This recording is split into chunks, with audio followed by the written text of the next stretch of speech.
Commodity derivatives.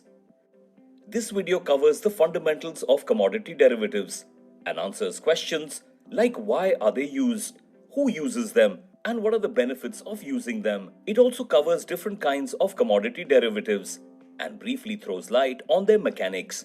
What are derivatives? Derivatives are financial instruments whose value changes in response to the change in a variable called underlying. The different types of derivative financial instruments are forwards, futures, options, swaps. What is an underlying? There are various types of underlying assets. These underlyings could be commodity, currency, stocks, debt, and futures instruments. What are commodity derivatives? Derivative instruments like forwards, futures, options, swaps have commodities such as gold, copper, cotton, and crude oil as underlyings. These could be broadly categorized as bullion, base metal, agriculture, and energy. Prices of derivative instruments change due to various factors, such as changes in the underlying prices. Why do we require derivatives and why are they important?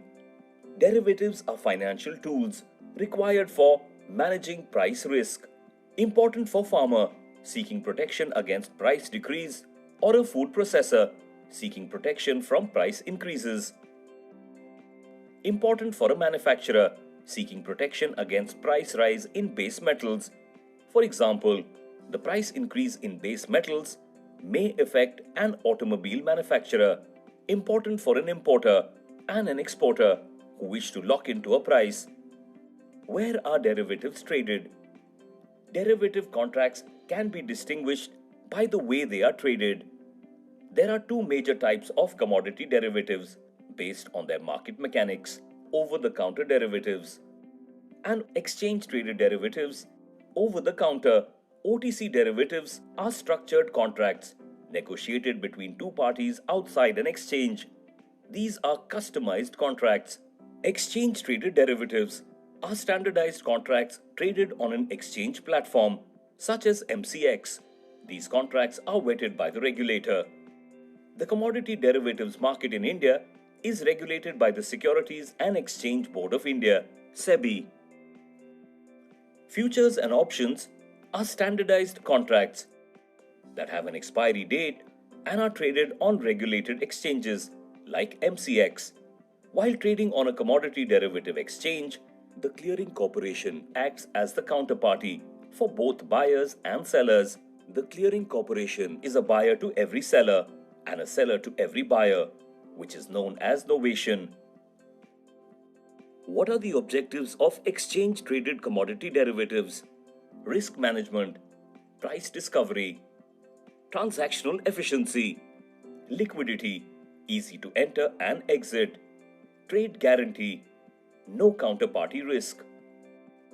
What then is a futures contract?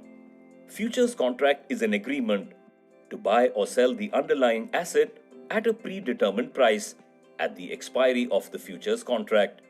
These contracts are standardized contracts traded on a derivative exchange. When entering a futures contract, buyers and sellers have to pay margin money, which can be as low as 5% of the contract value of the commodity. The money is blocked in your account and the amount is marked to market at the end of each day. Mark to market means the value of the contract at the closing price of the futures contract of that day. It is an arrangement where the profit and losses of a futures contract are settled each day. Hedging is a tool to manage price risk. For example, consider the situation of a jeweler who uses gold as raw material. The biggest risk for this jeweler is that the price of gold might rise in the future. To protect against this risk, the jeweler enters into buying gold futures contract to lock in the price. The price agreed upon to buy gold is called futures price. By buying a futures contract, the jeweler has gone into a long hedge. This is how he goes about managing his risk. On 1st January, the jeweler enters into contract for delivery of finished designer jewelry in April. The selling price of finished product and gold content used is fixed. The raw material, gold, will be required for actual use in mid-March. What the jeweler perceives is the risk of prices rising. The jeweler purchases one lot, 1 kilogram of gold futures on the 1st of January at the prevailing price of Rs 34,700 per 10 grams, with an aim to lock the profit margins when spot prices were Rs 35,000. On March 15th, when jeweler would buy gold from physical market, it would reverse the position in futures market by selling gold futures at the prevailing price. The net position of the above transactions will negate price risk. If prices rise in a long hedge, in this scenario of price rise, on March 15th, jeweler purchases gold bars from the physical market at Rs 35,350 per 10 grams and reverses the position in futures market by selling gold futures at the prevailing price of Rs 35,052 per 10 grams. Cash flows from physical market transaction stands at Rs 35,350 per 10 grams. Cash flows from futures market transaction stands at Rs 352 per 10 grams.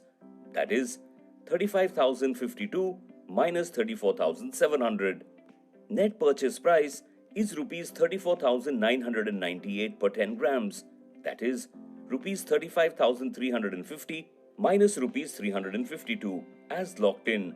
The jeweler makes profit on the futures contract and a notional loss on the spot if prices fall in a long hedge. In this scenario of price fall, on March 15th, jeweler purchases gold bars from the physical market at Rs 34,800 per 10 grams and reverses the position in futures market by selling gold futures at the prevailing price of Rs 34,497 per 10 grams. Cash flows from physical market transaction stands at Rs 34,800 per 10 grams. Cash flow from futures market transaction stands at a loss of Rs 203 per 10 grams, that is 34,497 minus 34,700. Net purchase price of Rs 35,003 per 10 grams, that is Rs 34,800 plus Rs 203 as locked in. The jeweler makes a notional profit on the spot but makes a loss on the futures contract. Short hedge. Assume a jinner is holding stock of 1,000 bales, which is 40 lots of cotton in October. He wishes to lock in the price of his 40 lots of stock in October itself and protect himself against the possibility of falling prices. The spot price of cotton in October is Rs 18,500 a bale and the price of MCX December contract is Rs 18,700 a bale. The jinner sells short 40 lots of MCX December contracts in October at Rs 18,700 for a delivery in December. The jinner sells his stock in the physical market at Rs 18,000 a bale and takes an opposite position in the futures market by buying 40 lots of MCX December contract at Rs 18,100 a bale. Result: thus, the jinner protects himself from falling prices in the spot market, loss of 500, by making a profit of Rs 600 in the futures contract. Hedging is not about making a profit or a loss. It is about mitigating price risk. Options are unique financial derivatives instruments in which option buyers only pay premiums and get right to sell or buy without any obligations. All commodity options are European-styled options on futures.